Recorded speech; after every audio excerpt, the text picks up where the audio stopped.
Ok? Bora começar? Amém. A paz do Senhor, meus amados irmãos. Eu agradeço a Deus a bênção de poder estar lhes falando a palavra. Agradeço ao pastor André pela oportunidade que nos abre. E agradeço a vocês por estarem ligados conosco. Eu estarei falando sobre este assunto que gera bastante dúvida, porque eu tenho sido muito consultado, muito procurado por irmãos, tanto aqui do Belém como de outras igrejas também, com respeito a esse assunto. Então, pastor André, me permita que, quando terminar a minha fala, dá para os irmãos a oportunidade para fazer pergunta dentro do assunto, e aquilo que Deus me dê graça para responder, falo-ei com muito prazer. Então, perguntas que se fazem. Quando morre o corpo, morre também a alma e o espírito? A alma e o espírito dos mortos estão em estado de inconsciência? Estão dormindo? Ou, morrendo o corpo, a alma e o espírito continuam vivos e conscientes? Se a alma e o espírito sobrevivem ao corpo, para onde vai a alma e o espírito dos ímpios na sua morte? E a alma e o espírito dos salvos, para onde vai? Então, são essas perguntas que vamos procurar responder à luz da palavra de Deus. Temos como autoridade máxima em matéria de teologia a Bíblia Sagrada. Nós sabemos que há certos grupos religiosos que não admitem a alma e o espírito vivos e acordados após a morte do corpo. Mas nós vamos, então, consultar as Escrituras Sagradas e aquilo que a palavra de Deus disser, nós adotaremos, aceitaremos, sem forçar a interpretação, aceitando ela como ela é. Deus fala conosco de maneira que nós possamos compreendê-lo. Deus tem prazer no nosso conhecimento da sua palavra e Ele quer nos dar direção a este respeito. Temos quanto tempo, pastor? 1 hora, 1 hora e pouco? Pastor Isso, André. Mais de 1 hora, pastor. Mais de 1 hora, né? Então, amém. Então, vamos ver. Irmãos, se eu não tenho aquela especialidade de colocar na tela os textos, mas eu irei falar, e eu acredito que muitos irmãos têm aí recurso para anotar os textos e depois em casa poder reconsiderar e ampliar o conhecimento. Vejamos o que a Bíblia diz. Jesus recomendou a não temer o homem que mata somente o corpo e não pode matar a alma. Somente por essa palavra de Jesus já seria o suficiente para entender que a alma e o corpo, na hora da morte, se separam e que são diferentes. Mas antes que continuemos, amados, eu gostaria de lembrar que a palavra morte na Bíblia não significa fim de existência. A palavra morte na Bíblia quer dizer separação. Lembremos-nos de que quando Deus colocou Adão lá no Jardim do Éden, ele recomendou que se comesse do fruto da ciência do bem ou do mal, no dia em que comesse, ele morreria. Não só ficaria condenado à morte, ele morreria no dia que comesse. E exatamente quando comeram, o texto sagrado diz que Deus veio ao jardim e chamou Adão. Adão, onde estás? Adão não tinha mais comunhão com Deus, já estava separado de Deus. Então, Adão já realmente havia morrido para Deus, estava morto agora no seu pecado. E além da morte espiritual, da separação de Deus, Isaías 59, versos 1 e 2, o ouvido do Senhor não está agravado para não poder ouvir, nem a sua mão encolhida para não poder salvar, mas os vossos pecados fazem divisão entre vós e vosso Deus, para que não vos ouça. Então, o pecado mata o homem, separa o homem de Deus, é uma morte espiritual. Mas nós vamos falar, vamos buscar textos sagrados que nos falam da morte física para elucidar este assunto. Outro caso que temos muito curioso na Bíblia é o fato do ladrão que estava crucificado. O texto anterior que eu falei, que parece que não deixa, não está escrito, não é? Quando Jesus recomendou não temer o homem que mata somente o corpo e nada pode fazer com a alma, mas temer aquele que mata o corpo e lança a alma no inferno. Está no Evangelho de Mateus, capítulo 10, verso 28. Quando Jesus enviava os seus discípulos para pregarem o Evangelho do Reino, ele sabia que eles iam sofrer perseguição, oposição, então já os encorajou. Não tenha medo de quem mata o corpo, mas na alma não pode mexer. Então fica claro que existem daí dois elementos, um que morre na mão do homem e o outro continua vivendo. Ao ladrão que estava crucificado ao lado de Jesus, eram dois ladrões, Jesus no meio. Um deles, a tradição chama de bom ladrão, o que, na verdade, eu discordo completamente, porque não existe bom ladrão. Todo ladrão é mau. Ele era tão mau quanto o outro. A única diferença é que ele creu em Jesus como Messias, como Salvador, como Cristo. Se o outro tivesse tido a mesma atitude, ambos estariam no paraíso com Jesus. Mas um deles endureceu o coração. E esse outro faltava talvez um passo para cair num abismo que nunca mais terminaria. Mas ele, se dirigindo a Jesus, disse: Senhor, lembra-te de mim quando entrares no teu reino. Isso prova que ele acreditou que Jesus era um Messias prometido. Porque, vejamos bem, prezados irmãos, Jesus humilhado, ensanguentado, ferido, e o ladrão olha, e o ladrão vendo aquela cena, o reconhece como rei. Sabia que aquilo ia passar e que Jesus um dia estaria reinando. E ele já pediu: lembra-te de mim quando entrares no teu reino. Acho muito interessante essa passagem, que na nossa visão humana, Jesus talvez dissesse: meu filho, agora é tarde, você não foi batizado, você não participou de nenhum culto, você não tomou a ceia, agora está difícil. Mas Jesus não colocou nenhuma dificuldade, graças a Deus. Em verdade eu te digo que hoje estarás comigo no paraíso. Que conforto para aquele ladrão. Eu creio que ele nem sentiu mais as dores da morte, guardando essa doce promessa de Jesus. Aqueles que não admitem que a alma sobreviva ao corpo, tenta alterar esse texto, dizendo que o original está escrito: é verdade, te digo hoje, vírgula, estarás comigo no paraíso.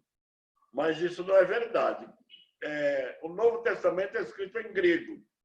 E no grego não há vírgulas. E, além disso, o fato de dizer já indica presente. Não precisava dizer te digo hoje. E aí também está suprimindo a palavra que, né? Essa conjunção de oração. Mas Jesus disse exatamente assim: em verdade te digo que hoje estarás comigo no paraíso. Onde é o paraíso? Onde fica o paraíso? Os defensores da alma da morte se utiliza o texto quando Jesus disse a Maria que ia abraçá-lo quando viu ressuscitado: não me toque porque eu não subi para meu Pai. Então, se Jesus não subiu para o Pai, também não tinha levado o ladrão. Mas não é isso, não. Veja que há uma má interpretação. Jesus prometeu levá-lo para o paraíso. E onde fica o paraíso? O paraíso está, vamos ver lá no Evangelho, em 2 Coríntios, segunda carta de Paulo aos Coríntios, capítulo 12, versículos 2 a 4. Quando o apóstolo São Paulo diz o seguinte: conheço um homem em Cristo, que no corpo ou fora do corpo não sei, foi arrebatado até o terceiro céu e viu coisas inefáveis que ao mortal não se pode contar. Depois ele repete: se no corpo ou fora do corpo não sei, o tal homem foi levado ao paraíso. Então, de acordo com esse texto, o céu, o paraíso está no terceiro céu. E a morada de Deus, o trono de Deus está nos céus dos céus. A tradição judaica diz que existem 7 céus. A Bíblia não fala isso. Mas pelo fato de falar terceiro céu, entendemos que existem outros céus onde está o trono de Deus.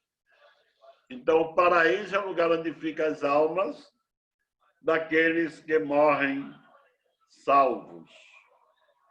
E a segunda carta do apóstolo São Paulo aos Coríntios, o capítulo 5, dos versículos 1 a 10, é bastante elucidativo. O apóstolo Paulo diz o seguinte: porque nós já sabemos.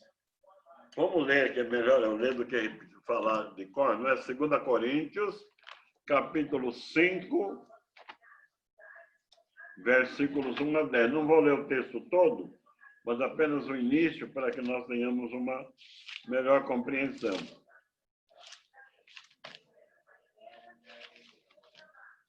Está escrito assim: porque sabemos que se a nossa casa terrestre deste tabernáculo se desfizer, temos de Deus um edifício, uma casa não feita por mãos, eterna nos céus. E por isso também gememos, desejando ser revestidos da nossa habitação que é do céu. Se todavia, estando vestidos, não formos achados nus, porque também nós, os que estamos neste tabernáculo, gememos carregados, não porque queremos ser despidos, mas revestidos, para que o mortal seja absorvido pela vida. Lemos até o versículo 4, mas convém ler até o versículo 10. Ora, vejamos bem a expressão do apóstolo. Nós sabemos, não era novidade, é coisa já conhecida, que se a nossa casa terrestre desse tabernáculo, que casa é essa que Paulo se referia? E que tabernáculo é esse? Fica claro que é o corpo, a morada do Espírito. Se esse corpo se desfizer, temos de Deus uma casa. Quem que vai ter essa casa lá no céu? É o corpo que morreu e vai ser sepultado e apodrecer? Ou é a alma remida, liberta e salva, que já tem uma morada no céu? Então, por esses textos, não dá para não entender de que esse elemento chamado alma ou espírito se separa do corpo e a alma do salvo, do santo, aquele que morre. mas que tem Jesus na sua vida, ele já tem uma casa preparada no céu. E nós já sabemos que esse lugar está atualmente no terceiro céu, no paraíso, onde Jesus levou aquele ladrão que se converteu, que creu nele aí na cruz. Vamos ver alguns outros textos. Jesus no Monte da Transfiguração. Evangelho de Lucas, capítulo 9, versículos 28 a 36. Jesus declarou que Deus é o Deus de Abraão, o Deus de Isaque e o Deus de Jacó. E Jesus afirmou dizendo: Deus não é Deus de mortos, mas Deus dos vivos, porque para ele vivem todos. Ora, texto mais claro do que este me parece ser muito difícil. E Jesus continuou dizendo: Deus não é Deus dos mortos, mas dos vivos, que para ele vivem todos. Lucas capítulo 20, verso 37 até o versículo 38. Jesus no Monte da Transfiguração. Apareceram para falar com Jesus dois personagens do Velho Testamento, Moisés e Elias. Moisés morreu. Está escrito lá no livro de Deuteronômio, capítulo 34, versículos 5 e 6. E no livro de Josué, capítulo 1, versículo 2. Alguém que diga que Moisés ressuscitou ou que Moisés não morreu, olha, isso daí é fantasia. Não há na Bíblia nenhum texto que diga que Moisés ressuscitou. Pelo contrário, Jesus é a primícia dos que dormem. Se Moisés tivesse ressuscitado, Jesus não seria a primícia. Então, a primícia é Jesus, o primeiro que ressuscitou em corpo glorioso. Então, Moisés não ressuscitou. E lá em Josué, capítulo 1, versículo 2, Deus disse a Josué: meu servo Moisés é morto. Esse é um verbo ser ou estar, é um verbo transitivo, né? Ou dizer é morto ou está morto é uma flexão do verbo ser ou estar. Então, meu servo Moisés está morto. Portanto, Moisés havia morrido. Elias não morreu. Elias foi arrebatado para Deus vivo. Está lá no livro de 2 Reis, capítulo 2, versículos 2 e 11. Versículo 11. 2 Reis, capítulo 2, versículo 11. Elias foi arrebatado vivo. E depois de muitos anos, eles aparecem, Jesus levou no Monte da Transfiguração. 3 dos seus discípulos mais próximos, Pedro, Tiago e João, transfigurou-se diante deles e apareceram 2 varões conversando com Jesus. Um era Moisés e outro era Elias.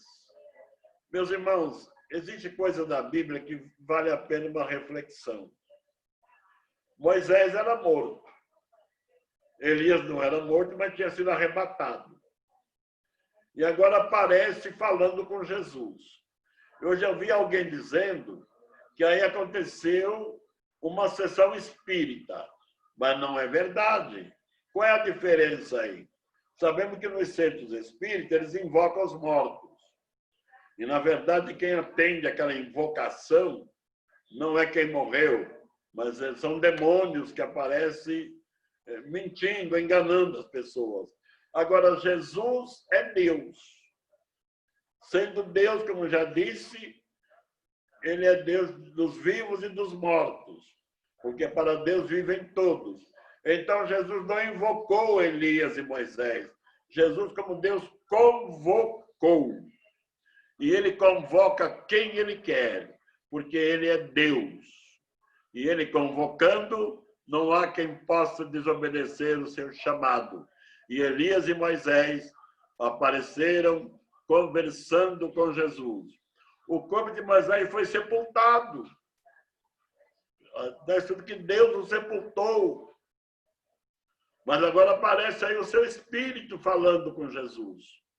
Então fica muito claro que não foi o corpo de Moisés, mas o espírito de Moisés, falando com Jesus no Monte da Transfiguração.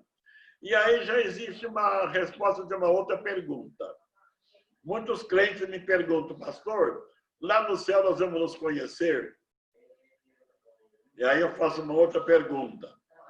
Quem pergunta isso já esteve em algum lugar que não conhece ninguém, que ninguém te conhece? Como você se sente num lugar desse? Ninguém fala, mal, me sinto mal. No céu ninguém vai se sentir mal. Lá nós conheceremos e seremos conhecidos. Pedro, Tiago e João nunca tinham visto Moisés e Elias, mas reconheceram Moisés e Elias no Monte da Transfiguração. Então, esse conhecimento pelo Espírito. Oh, irmãos, que coisa maravilhosa! Quantos milhões de santos estarão no céu? De todas as nações, de todas as etnias. E nós estaremos lá e nos conheceremos perfeitamente bem. Uma outra pergunta que me parece que esse texto já responde. Lá no céu nós vamos nos esquecer de tudo que aconteceu aqui? Ou vamos ter lembrança das coisas que se passaram? Lá no céu ninguém vai sofrer de amnésia, não, viu? A nossa mente será mais viva, mais forte do que é aqui. Vamos nos lembrar de tudo. E nos lembrar com bastante evidência, porque nos lembraremos que nós éramos perdidos, éramos pecadores, condenados à morte eterna, e que estamos lá pela graça, misericórdia e pela morte vicária de nosso Senhor Jesus Cristo. Isso nos fará para Ele mais gratos, mais reconhecidos. Ninguém vai estar no céu achando que está lá porque é bonzinho, porque é religioso, por isso vai estar lá pela graça e pela misericórdia do Senhor. Isso nos dará a Ele uma eterna gratidão. Temos ainda a história do rico e Lázaro. Está no Evangelho de Lucas, capítulo 16, verso 19 a 31. O título está escrito Parábola do Rico e Lázaro. Mas a maior parte dos teólogos admitem que esse texto se trata de uma parábola, mas de uma história. O título não é inspirado, o título é posto pelo editor. Em nenhuma parábola nós encontramos o nome do personagem. Por exemplo, parábola do filho pródigo. Um certo homem tinha 2 filhos. O mais moço pediu para o pai a sua herança. O mais velho se queixou, reclamando com o pai que nunca tinha o deixado, etc. Mas não aparece o nome de nenhum. Em nenhuma parábola aparecem os nomes. Mas aqui aparece o nome de Lázaro. Lázaro é um nome grego, que vem do... O nome original de Lázaro é Eliezer, que traduzir aqui no grego é chamada de Lázaro. Então, não é uma parábola, mas é o nome do personagem, Lázaro. Agora, o que diz o texto sagrado? Está escrito que o mendigo morreu, versículo 22. O mendigo morreu e foi levado pelos anjos para o seio de Abraão. O que é que foi levado pelos anjos para o seio de Abraão? O corpo morto, já em estado de putrefação, já se estragando? Ou foi a alma remida daquele mendigo que, mesmo na pobreza, na miséria, foi fiel a Deus? Então, o texto diz bem claro: foi levado pelos anjos para o seio de Abraão. E a continuação do texto fala: e morreu também o rico. Aí não fala que os anjos o levaram para lugar nenhum. O texto fala: e foi sepultado. Interessante que lá do Hades, o lugar dos mortos, ele levantando os olhos, ele viu Lázaro no seio de Abraão. E fez uma oração: Pai Abraão, manda Lázaro molhar o seu dedo na água, a ponta do seu dedo e refrescar minha língua, porque estou em tormento. Quando isso lhe foi negado, ele lembrou que tinha 5 irmãos e pediu que Lázaro fosse lá avisar seus irmãos para não caírem na situação que ele estava. O que também lhe foi negado. Lá tem Moisés e os profetas. Lá tem a palavra de Deus, para que eles possam ouvir e crer e serem salvos e não vir parar nesse lugar horrível. Então, aí mostra o quê? A alma tanto do mendigo como do rico permaneceram vivas depois da morte do corpo. Agora, o destino foi diferente. A alma do mendigo foi para o seio de Abraão, na linguagem hebraica, porque, segundo o apóstolo Paulo, é o paraíso, é o terceiro céu. E o rico foi para o Hades. O Hades já é um lugar de tormento. Não é ainda a condenação eterna, mas ele está lá aguardando o juízo final perante o grande trono branco do capítulo 20 do livro do Apocalipse, quando Jesus estará julgando os vivos e os mortos.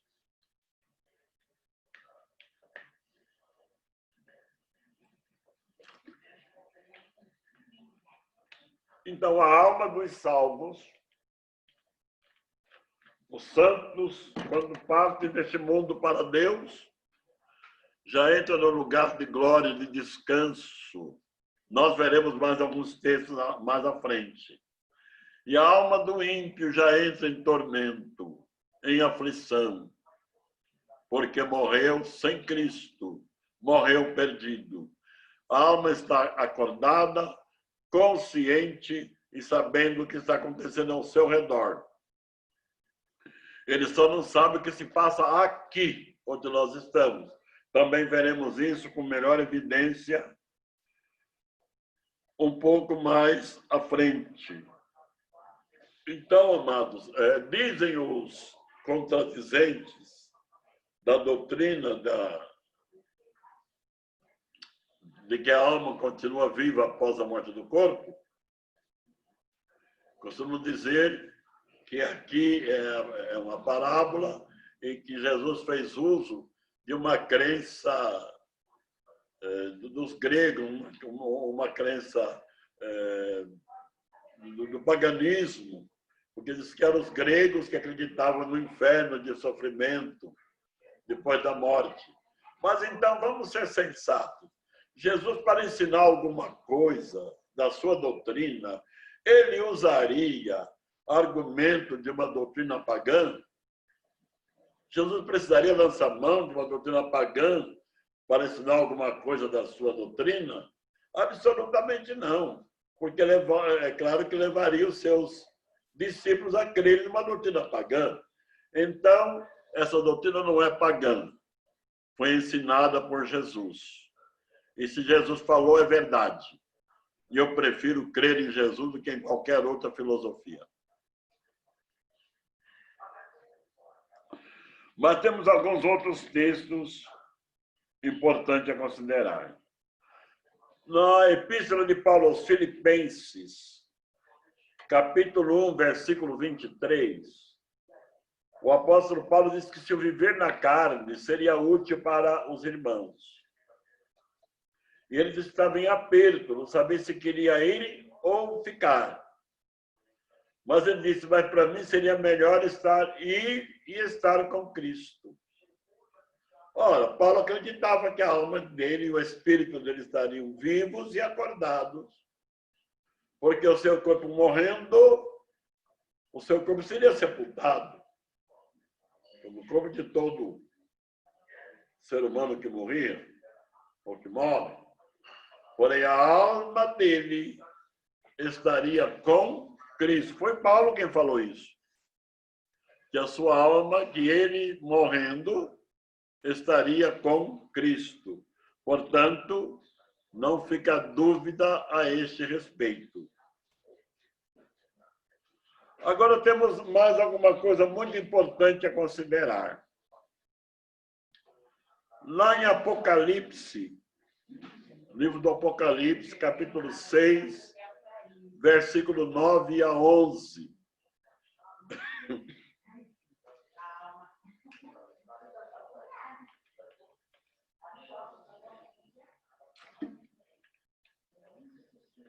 Na abertura do 5º selo, capítulo 9 de Apocalipse fala da abertura dos selos. E agora, na abertura do 5º, abrindo-se 4 selos, João ouvia a voz dos animais que dizia, vem ver. E viu o cavalo branco, cavalo vermelho, cavalo amarelo e cavalo preto. E cada cavalo, cada cavaleiro apresentava alguma praga, alguma ruína sobre a terra.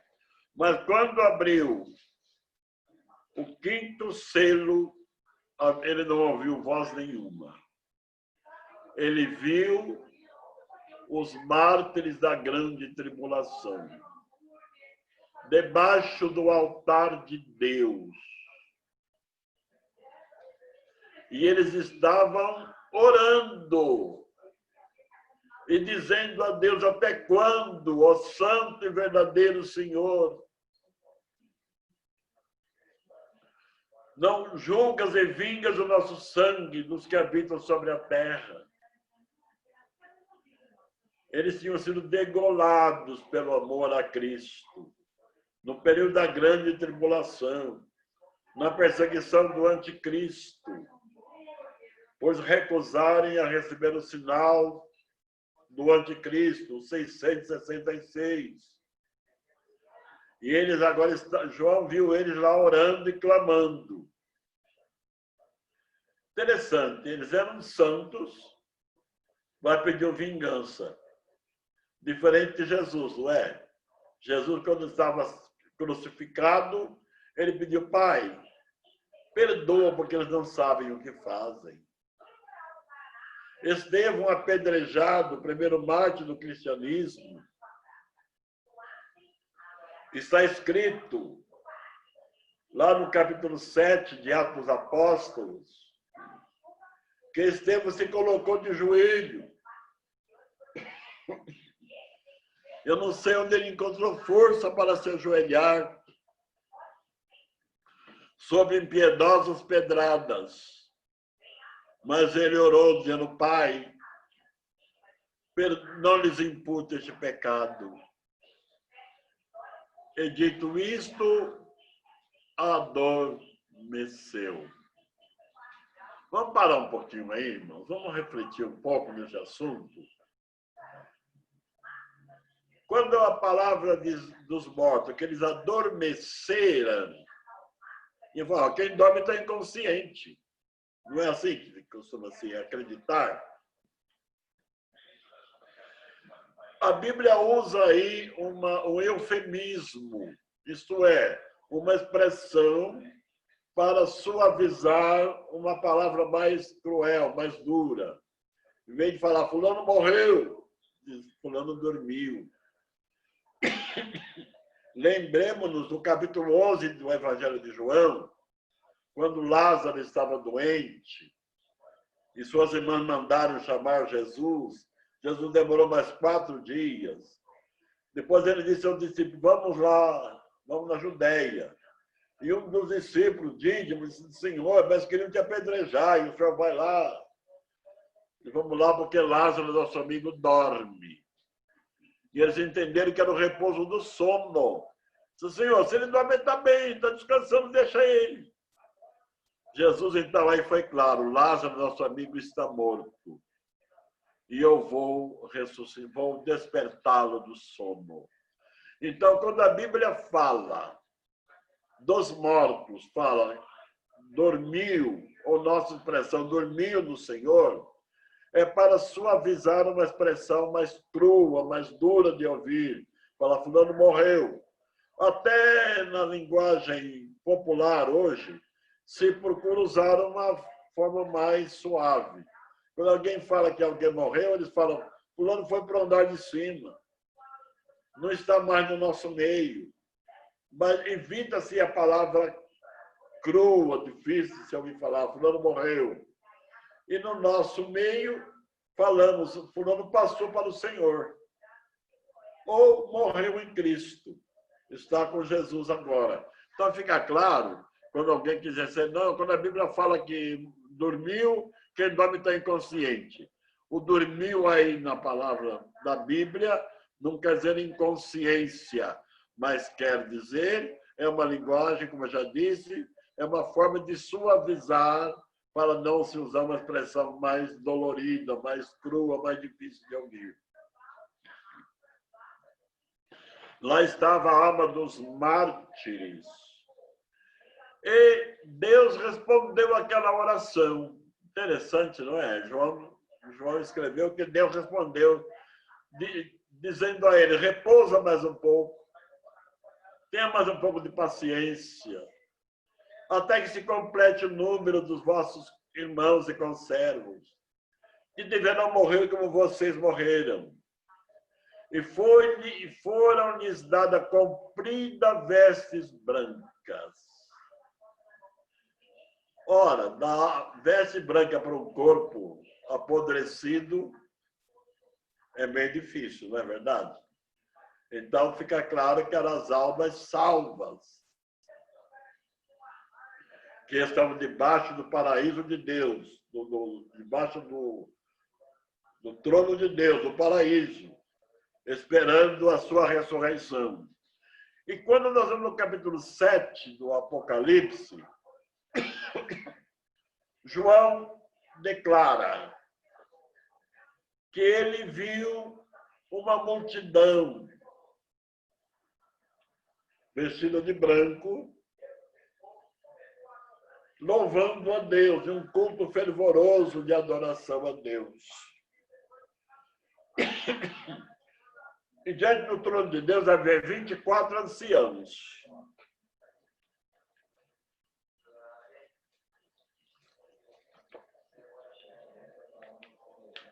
E um dos anciãos chegou a João e disse, quem são estes? Senhor, tu sabes. Estes são aqueles que vieram da grande tribulação e lavaram suas vestes, branquearam no sangue do Cordeiro. Então, são esses da abertura do 5º selo que João viu glorificados, já agora não mais debaixo do altar, mas da frente do altar de Deus, num maravilhoso culto de louvor a Deus e de gratidão a Deus. E aí o texto sagrado continua dizendo, lá não sofrerão mais dor, não terão mais sede, porque o Senhor os guiará. E a última palavra de Deus enxugará dos seus olhos toda lágrima. Durante a tribulação, durante a perseguição cruel, durante a luta que passaram, derramaram muitas lágrimas, sofreram fome, sede, calor, mas agora estão diante do trono de Deus, vestidos com vestes brancas, vestes que foram lavadas e branqueadas no sangue de Jesus, e nunca mais experimentarão esse sofrimento. E eu quero, amados, aproveitar para introduzir aí uma outra doutrina da Bíblia, que também eu já vi alguém torcendo. eu já ouvi alguém dizendo, aqueles que não forem arrebatados, no arrebatamento da igreja, ficarem para a grande tribulação, irão ser salvos pelo seu próprio sangue. Isso é falso. O nosso sangue nunca terá poder para nos salvar. Sempre salvos pelo sangue de Jesus. Então veja que estes mártires tinham suas vestes lavadas e branqueadas no sangue de Jesus. Então é sempre o sangue de Jesus que lava, que purifica e a garantia da nossa salvação é pelo sangue de Jesus. Agora, meus amados, há um texto lá no livro de Eclesiastes, capítulo 9. Eu quero ler com os irmãos, me permita, dos versos 3 a 8. 3 a 6. Eclesiastes, de 3 a 6.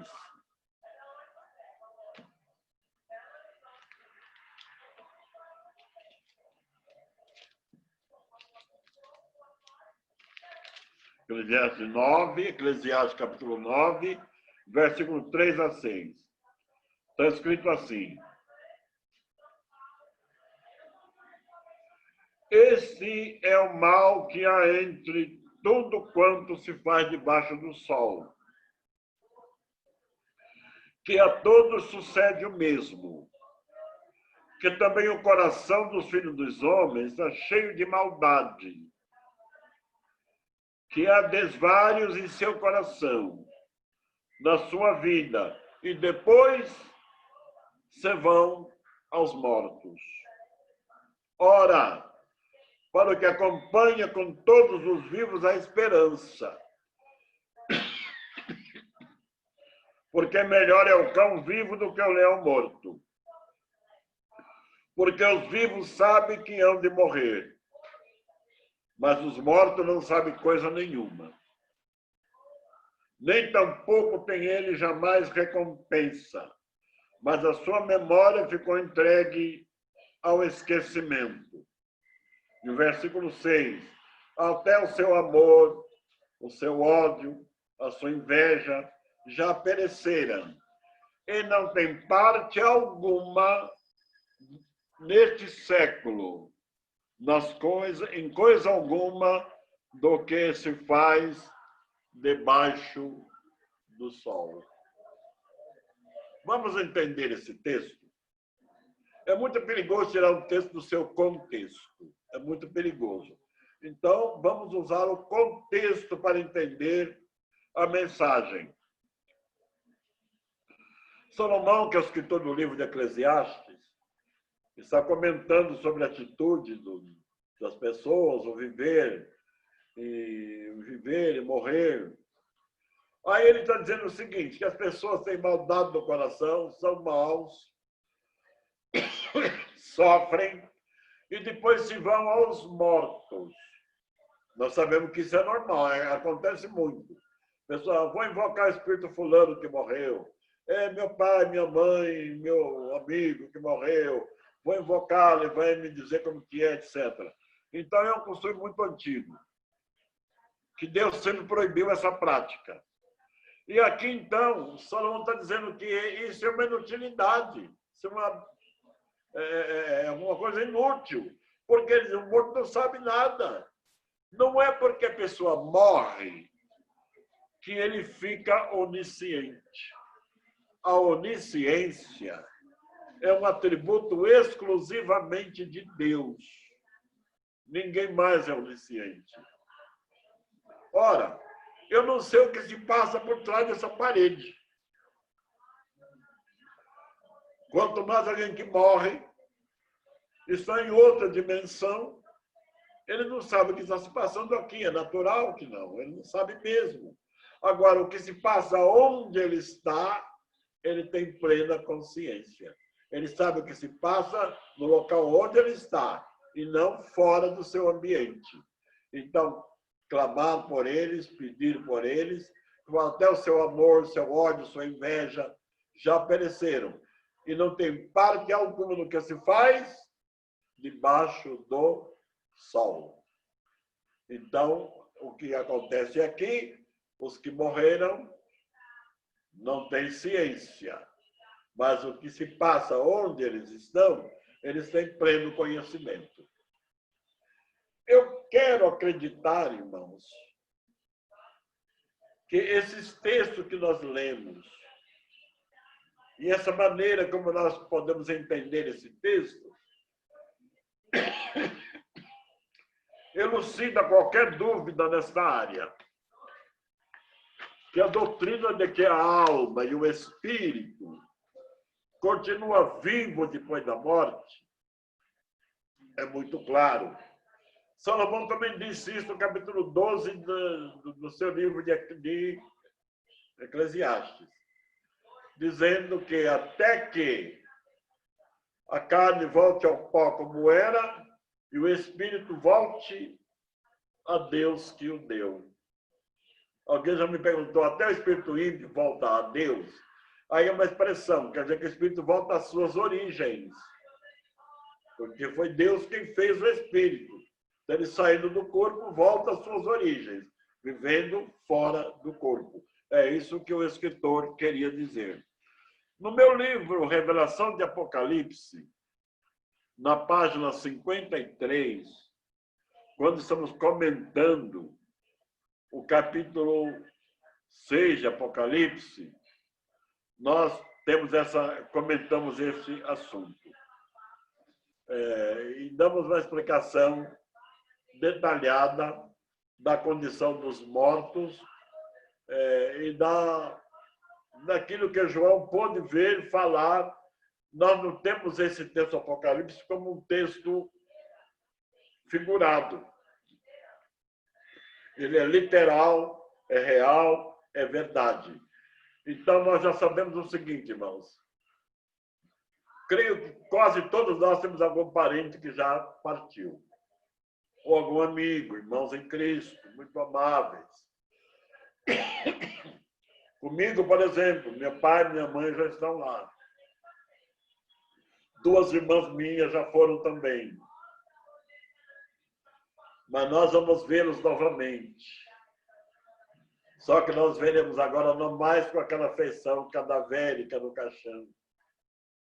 Mas nós veremos agora com o rosto alegre, feliz, porque agora estão já em corpo glorificado. E me deixa aproveitar o ensejo para dizer que lá no céu não tem mais marido e mulher, viu? Marido e mulher é só aqui. Quando chegar no céu, é tudo irmão em Cristo. Então, lá não tem mais pai, filho, primo, etc. Esse parentesco é aqui. Primeira carta de Paulo aos Coríntios, capítulo 15, versículo 50. Carne e sangue não herdam o reino de Deus.